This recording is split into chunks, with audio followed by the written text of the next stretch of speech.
You're listening to episode 10 of the Microprose podcast. Today's featured guests are Andre Reed, Anders Groeningseter and Xanthi Turner, who will be chatting with us about their game, TFC2 Collapse of the Bronze Age. Hello and welcome back to the Microprose podcast. We are Dan Tozer and Nancy Knott, and today we are talking about TFC2 Collapse of the Bronze Age by Wield Interactive. Our featured guests today are Andre Reed, programmer, Anders Groeningseter, composer, and Xanthi Turner, game artist. Andre, Anders, Xanthi, welcome to the podcast. Thanks for having us. Thank you. Thank you. So we interviewed you recently about the prequel to this game, the Fertile Crescent, and we're very happy to have you back and talk about the sequel. TFC2 Collapse of the Bronze Age is a real-time strategy game blending historical authenticity with narrative-driven gameplay. This is a brand new game in its own right, with its own distinct gameplay, characters, factions, and story. Although there are similarities between the two games, this is not an updated version of the first game. Is that correct? Yes, that's correct. So what made you decide to focus on the collapse of the Bronze Age specifically? That's actually an idea we've played with for a very long time, and we saw it as a natural progression from the first game, because the first game was more from the beginning of the Bronze Age to kind of the middle end of the Bronze Age, where you build up and you conquer. Now that we're approaching the end of the Bronze Age, we want to tell the story of how that era ended, basically. The game has a complex storyline that follows an ensemble of characters battling to preserve a deteriorating world. What can you tell us about these characters and their journey? With these characters, we are changing the direction a little bit from the first game. So with the first game, the game was very focused on the core gameplay loop and the mechanics. So what Anders likes to say is appeal very much to the thinker part of the brain. You know, how strong units are, which unit beats which unit, which technology is best to use in which situation, etc. So like the strategy part of the mind. And what we felt the first game lacked was more the emotional part of the brain, as Anders likes to refer to it. So we have the thinker brain, but not the feeler part of the brain. So with this game, we are focusing a lot more on the world building, the narrative, the setting, and actually making you care about what happens in the game world, because in the first game, you have the core gameplay loop, but the first game doesn't really give you a reason to care about what happens. Whereas in this game, we have Tim, our narrative designer, is come on board. And we have these complex characters, and they go on this epic journey, and you actually get emotionally invested in what's happening this time.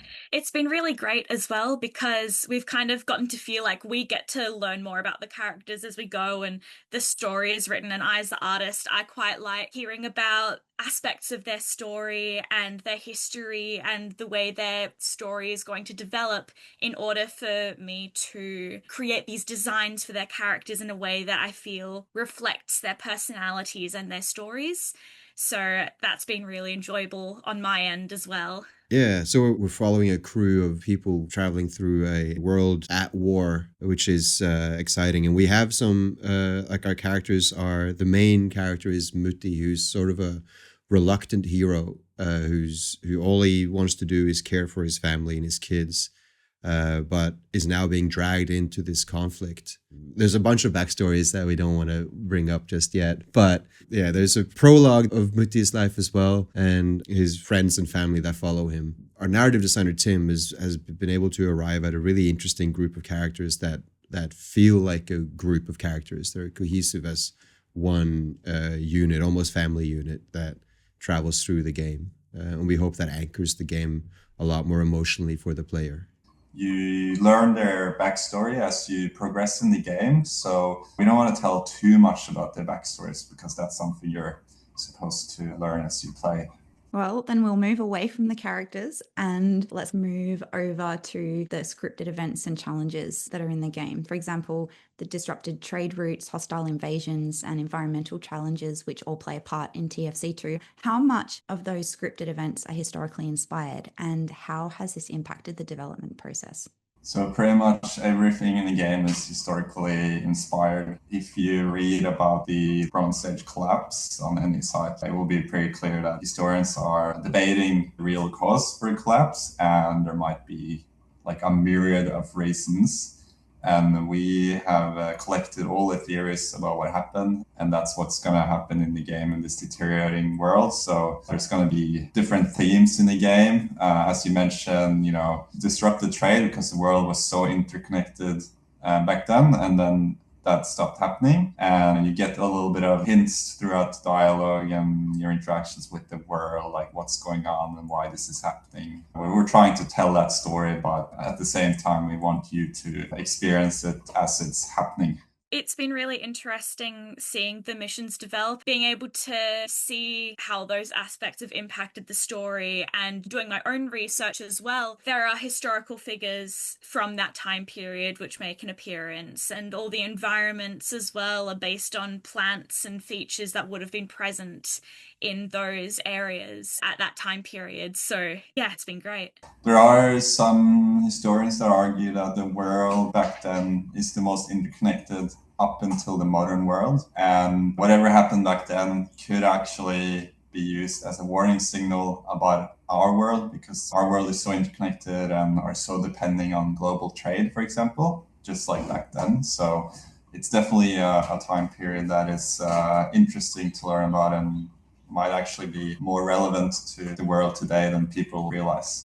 Progression is mission-based, and there are 4 factions: Assyrian, Hittite, Babylonian, and Egyptian. Having asymmetric units and unique technologies for each faction creates dynamic, unpredictable gameplay. Was this difficult to balance? It is and it's not. So we took a different approach to many comparable RTS games. So usually you pick up a faction before you start playing, right? And so what happens is that, like, let's say you're an RTS game and you have the English and the French. Even before the game started, I will have some preconceptions about what my opponent will do. And I know like what they might get, better berry picking or whatever. And so I'm kind of like trying to counter them even before we start the game. Whereas in TFC2, everyone actually has a completely level playing field. Like no one has any advantages or disadvantages aside from the resources around their start area. So you don't actually know what your opponent's going to do. They might pick any faction mid-game. So that changes things a little bit, because balancing the early game is easier because everyone has that level playing field. So we only have to really balance that transition into unlocking a civ and what you get access to immediately. And then, of course, late game. That's like one of the biggest changes. Yeah, because everyone starts out the same, and it's not until later that they decide which faction they're picking. So they might even specifically pick a faction once they've seen what the other person has picked, because they're like, oh, they've done that, I'm going to do this then, because I think this will work good against them. It sounds like there's a lot of different layers of strategizing that are kind of built into the game, which is really cool. And in terms of the sprites, Xanthi, the sprites for each faction and their weapons and the buildings and pretty much everything else you see in the game have all been designed with historical authenticity in mind, conveyed in pixel art form. How much research went into the aesthetic elements of the game? Oh gosh, way more than I had intended. You fall down rabbit holes. You'll do some research for a character, and then that will lead you to just the way their civilizations worked and the roles they played in society. And I'm reading all these documents and I'm like, I can't use any of this, but it is so fascinating. As for things like weaponry and buildings, the Hittite buildings in particular were quite interesting. I did a lot of research. The way that the Hittite buildings were constructed in that time period, a lot of their buildings didn't quite survive the years that have passed since then, because a lot of it was quite ephemeral materials. Like, they didn't last long. So a lot of what we have is reconstructions. We have some of the rocks, just structures that are left behind that don't have the rest of the walls or the ceilings. So for those sorts of buildings, I did a lot of research into the reconstructions and how they got put together in order for me to understand how to break them back down again for the destroyed versions and the overgrown versions of the buildings. And research has gone into the environments as well. So a lot of looking at what plants are present in those areas, ensuring that they're not introduced ones, so they're ones they would have been present in that time period, paying attention to even the color of the grass in those areas and trying to represent all of this but in a way where I either exaggerate it in one direction or another, so the different environments can still have their own unique coloration. If I've drawn it, it's safe to say there has been an amount of research done. Just on that note, was it difficult drawing the line between historical authenticity and the needs of the game? There's a part of me that wants to do all the research and be like, I want everything to be as exact and as accurate as possible. But when you're creating a video game with a narrative and it's on a pixel art basis as well, so you're working with a lot of limitations, there are some certain aspects that you either just, it's not possible within the scope of what you're trying to do. There might be something that's too detailed and you can't include it, or it's something that would potentially hold a narrative impact that would affect the game in a negative way, and you really want to emphasize the story. So you have these ideas and you just try and incorporate everything the best you can and find a happy middle ground between intense historical accuracy and what makes the game fun to play. It seems like there must be a lot of back and forth between the four of you in the team in terms of that balance. Yeah. Like we had a lot of those conversations around historical accuracy and gameplay and game feel, just in terms of every aspect of the game. And the rule that we have is that if it helps fun, if it makes the game more fun, we can be a little bit less accurate, historically speaking. And I think that's the happy middle ground that we found that hopefully will result in a fun game. I think a really good example of it is the player colors on fabric and buildings. Like, buildings might not have had these stripes of purple or orange or green or blue, or they might not have had access to a lot of these fabrics. But we need these in order for the game to function as a multiplayer game where people can have that level of choice in their player color. So it's worth making that concession because it makes the game better. And as the adaptive score adjusts to support the narrative, creating moments for the player through emotional emphasis, how did you approach composing the score, and how does it adjust to support narrative and gameplay? Well, it's still being scored. So we're in the middle of it at the moment, which is very exciting. Compared to TFC1, where the game was always reactive to what was happening on the map. So we would look at how much damage was being dealt every second and use that to adjust if it's battle music or not, which is a much more difficult system to implement and to compose for as well, because you need to be able to jump mood with a pretty short notice, and that needs to fit, in chord structures and in tempo. And so there's a lot of work that goes into that. Thankfully for the campaign mode for TFC2, on the whole, we're less reliant on it. There's still areas of the game that stuff will need to happen, but we get to also just follow the narrative as it develops in missions. And so we can place triggers in the game for when you get to a sad moment or a happy moment or whatever, then we can change based on triggers as opposed to gameplay mechanics and data that's happening in the background. It's also very exciting to get to work outside the emotions of peace and war. Now I get to do stuff about sadness and happiness and nostalgia, melancholy, and so on.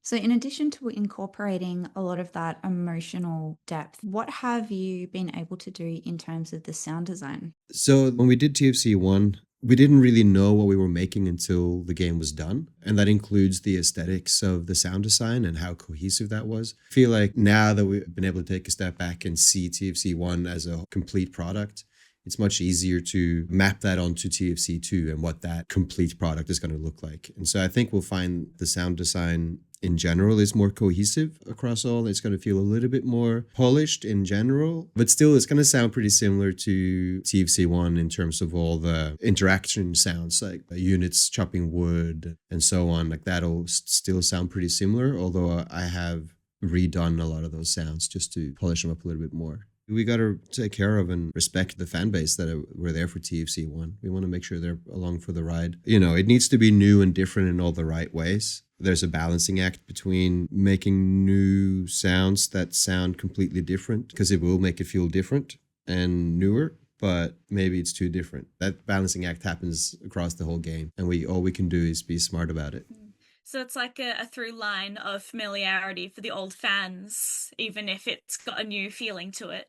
Speaking of being new and different in all the right ways, Andre, what can you tell us about the level editor? Yeah, so the level editor is something we have developed to be able to create the campaign mode, because the first game campaign mode was quite simple. It was pretty much a mash of skirmish mode with different rule sets.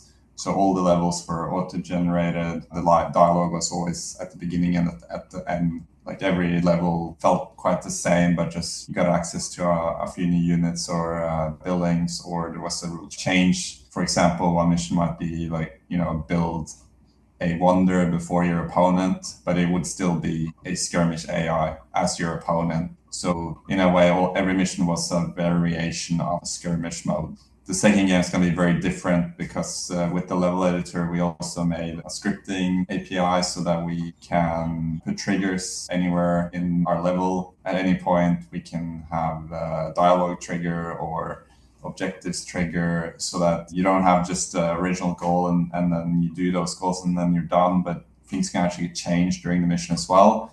It also means that every mission is handcrafted, so each mission will be more detailed. Whereas in the first game, everyone's starting from the ground up, and there's not really anything there. There's just a bunch of resources. In the second game, you'll feel like this world has been here for a while. There might be old ruins, there might be these big cities, like some of these Bronze Age civilizations, they were there for, thousands of years. So it makes sense that when you're traveling across this world that, there's people there already. And so you're gonna feel like you're in an actual world where these powers have been battling it out for a long time. It's not just a clean slate. And all that is possible because of the level editor that we developed.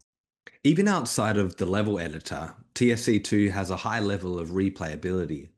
What can you tell us about campaign, skirmish, and multiplayer modes? Yeah, so we'll have a few modes in TFC2, like the first game. So we'll have the campaign mode, which is going to be much more comprehensive than the first game. It's going to have more mission and a much more epic story. You'll also have the standard skirmish mode that you'll find in any other RTS game, so you can pick your map, pick your computer opponents and difficulty levels and play against them. And you'll be able to do that in multiplayer as well. So you'll play AI opponents or human players. Do you know what my favorite game mode is? The mystery segment? The mystery segment. The mystery segment. The mystery segment. We already time traveled in the last episode, so obviously we can't do that again. But what we can do is teleport into the homes of some unsuspecting victims. Andre, Anders, Xanthi, would you like to be our unsuspecting victims? Sure. Excellent. And do you think your narrative designer, Tim, would be opposed to joining in? Not at all. Well, too bad. We're including him anyway. I think he would love an opportunity. 1, 2, 3, teleport. The year is 1200 BCE, and the Bronze Age world is collapsing. In the shadow of Hattusa's ruined gates, a reluctant peasant warrior named Muti witnesses the death of his world. As flames consume the Empire's capital, Muti flees with his 2 young children and a ragged group of survivors. Together, these characters embark upon a desperate odyssey across the fractured Fertile Crescent, seeking shelter, stability, and knowledge in a deteriorating world. TFC2 Collapse of the Bronze Age is a real-time strategy game that blends historical authenticity with narrative-driven gameplay. The tools we've developed make iteration extremely efficient for us as a team. We can quickly add updates, bug fixes, and new content in record time. Our strong technological foundation allows us to develop quickly without having to compromise on quality.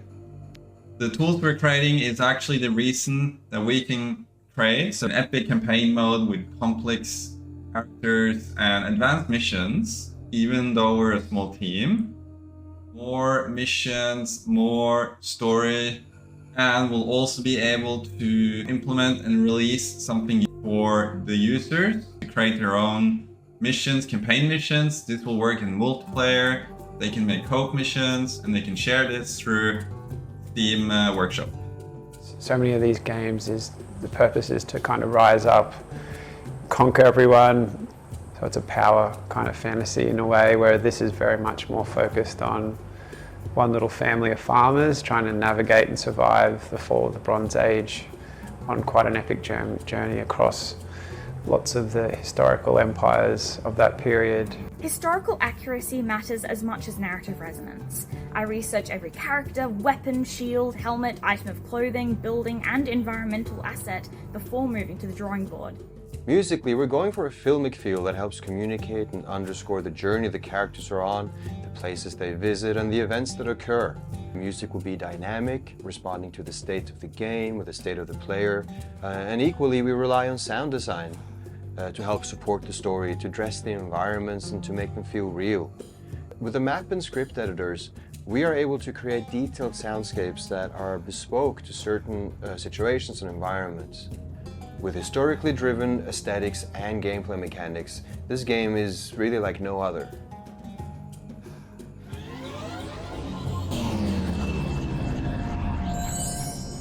Some good teleportation.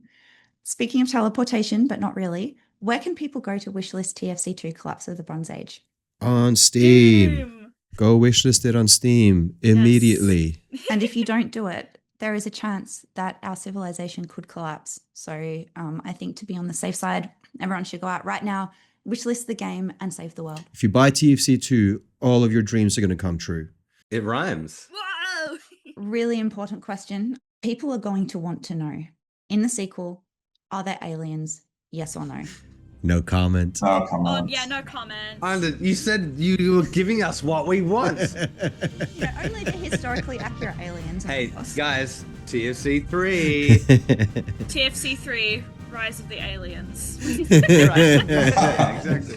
That's amazing. Yeah. Please do it. You got to research levitation. Andre, Anders, Xanthi, thank you for taking the time to chat with us today, and all the best with your game. Thank you. Thanks for having us. Thank you very much. Thanks so much for having us. It was great. And now it's time for... Gaming news. If you're excited for TFC2 Collapse of the Bronze Age, you might also like Wield Interactive's first game, The Fertile Crescent.